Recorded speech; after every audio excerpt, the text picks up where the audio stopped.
back for number 4 here. So we've got a slope equation up here. So this is my derivative equation. So sketch a slope for the given differential equation at the 6 points indicated. Okay, so 0, 0.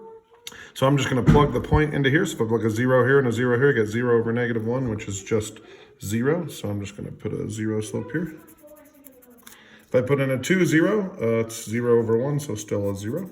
If I put in a 0, 1, that means I got a 1 squared on top and a -1, so that would be a slope of -1. So this slope should point down at this right here to be a slope of -1.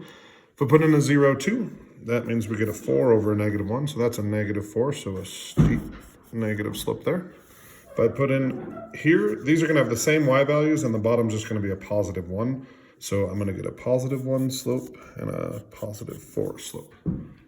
And it says, let f of x be the particular solution to the given differential equation with initial condition 2, 3. Write an equation for the line tangent. So if I'm writing an equation of a line tangent, I need a point and a slope. Don't overthink it. So the point is 2, 3. The slope I'm going to plug into there, so I'm going to get 9 over 2 minus 1, so slope of 9. So I'm going to get y minus 3 equals 9 times x minus 2. Since they're asking me to use it, I'm going to go ahead and solve for the y, but I'm not going to distribute the 9. Then it says use this to approximate f of 2.1. So we'll plug a 2.1 into here. So strong. So we get 0.9 plus 3, so 3.9. And then it says find a particular solution. So this is key. That means separate variables and solve. So I'm going to separate my variables. So I'm going to do part C right here. So I brought the y squared over. It was 1 over y squared, but I wrote that as y to the -2. And then I've got 1 over x minus 1 dx.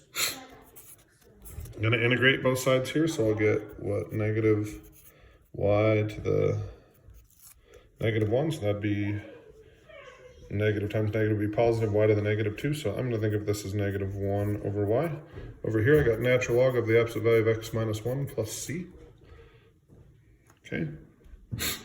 And then if you want to think of me as multiplying both sides by y and dividing by that, I end up getting y equals -1 over natural log of x minus 1 plus c.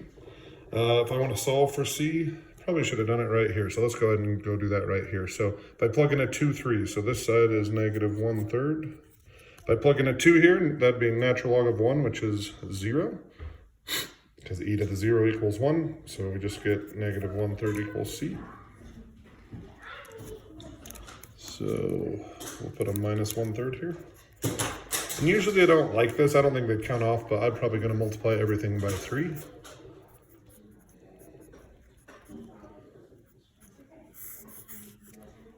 Okay, and it looks like they left the -1/3 in the bottom there, but there's their answer there. So either way is fine. And they have this negative down there. That's why those signs are opposite. So this is just fine, or this one here. Okay, so anytime it says particular solution, that means separate variables and solve. Almost guaranteed that's on there somewhere. All right, thanks guys.